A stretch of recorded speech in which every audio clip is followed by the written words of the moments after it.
Get ready for action because Iga Swiatek is under intense scrutiny. Rennae Stubbs is demanding answers ahead of Roland Garros because world number 3 Swiatek's early season is raising serious questions. We break down exactly what former pro Rennae Stubbs thinks is the biggest hurdle for Swiatek heading into the French Open, and why this tournament could be a massive emotional test for her.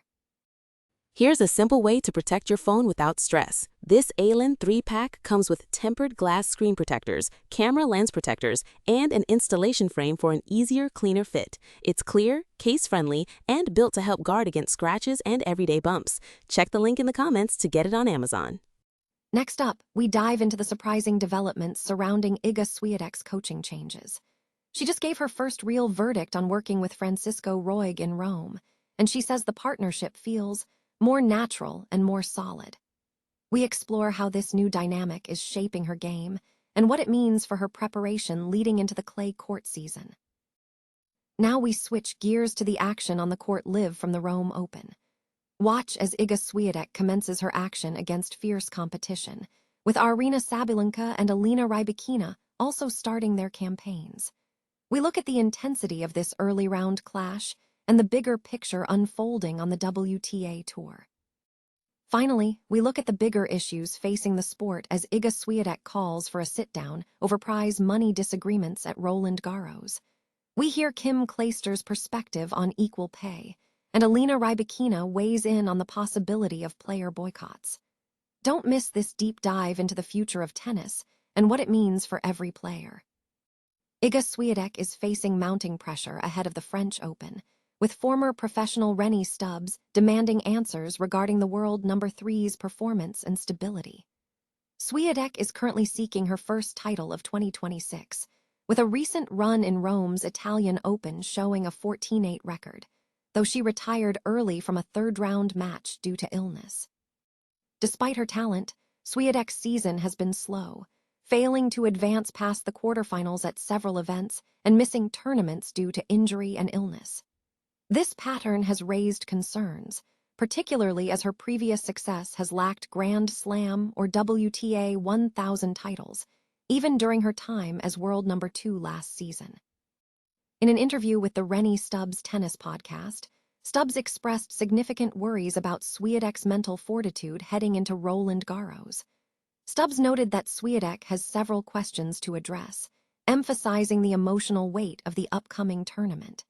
She suggested that failure to perform well in Rome could create immense stress going into the French Open.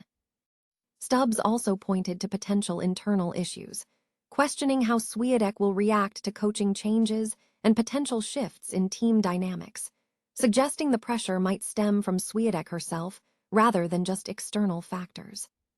Stubbs contrasted Swiatek with players like Alina Rybakina, noting that Swiatek is not prone to having multiple poor weeks. She highlighted the significant questions surrounding Swiatek's readiness for clay courts, especially when compared to rivals like Coco Gauff and Aryna Sabalenka, who have yet to establish dominance on the surface. Looking at the broader landscape, Stubbs also discussed the shifting power dynamics at the top. While Aryna Sabalenka currently holds the world number 1 ranking, Stubbs believes the Wimbledon tournament will be a key indicator for whether Sabalenka can maintain her year-end dominance, suggesting that Rybakina could also end the year as number 1. Iga Swiatek has delivered her initial assessment of her new coaching partnership with Francisco Roig, describing the dynamic as more natural, more solid, kind of disciplined. Speaking at a pre-tournament press conference in Rome, Swiatek offered her first substantive read on the collaboration, marking a significant shift following her departure from Wim Fissette after Miami in late March. The search for a new coach followed a period of transition, with the partnership ultimately forming with Francisco Roig, known for his long-standing role as Rafael Nadal's second coach.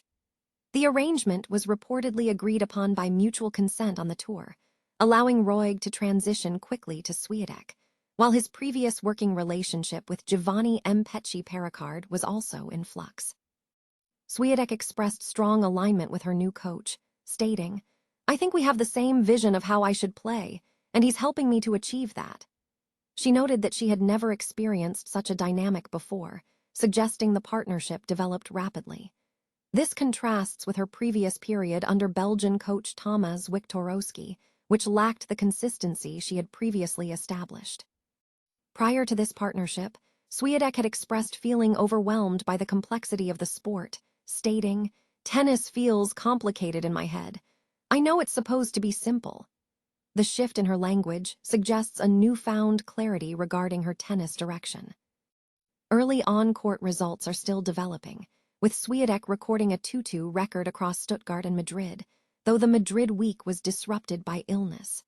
The upcoming tournament in Rome will serve as the first true test of the Roig effect. Swiatek faces Katie McNally in her opening match and is positioned in the same quarter as Jessica Pegula. While definitive proof of the partnership's impact is pending, Swiatek's expressed confidence signals a potential turning point in her competitive trajectory. The tennis world is buzzing with action across multiple tours.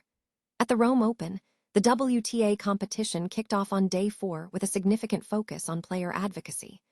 Oleksandra Alyanikova commenced her participation, immediately addressing concerns regarding potential fines and disqualifications.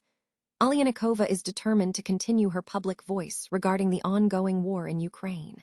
Meanwhile, the field is already heating up as top contenders begin their campaigns. Rybakina, Pegula, and Svitolina are all actively engaged in their respective matches. Separately, on the ATP side, the action continued with the Rome Open on day 3.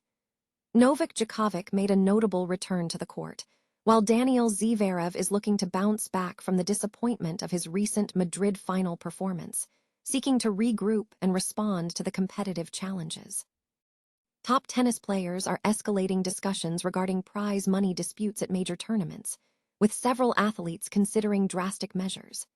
Iga Swiatek has called for a direct sit-down between players and tournament organizers at Roland Garros to resolve ongoing prize money disagreements. While Aryna Sabalenka and Coco Gauff have indicated they might skip Grand Slams in protest, Swiatek remains cautious, stating that a boycott is an extreme measure. She expressed a willingness to negotiate first, suggesting that if talks fail, they will reassess the situation.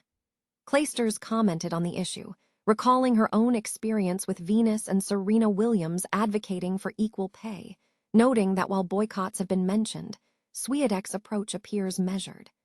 Clijsters suggested a strategy of having top players attend meetings to understand the challenges firsthand.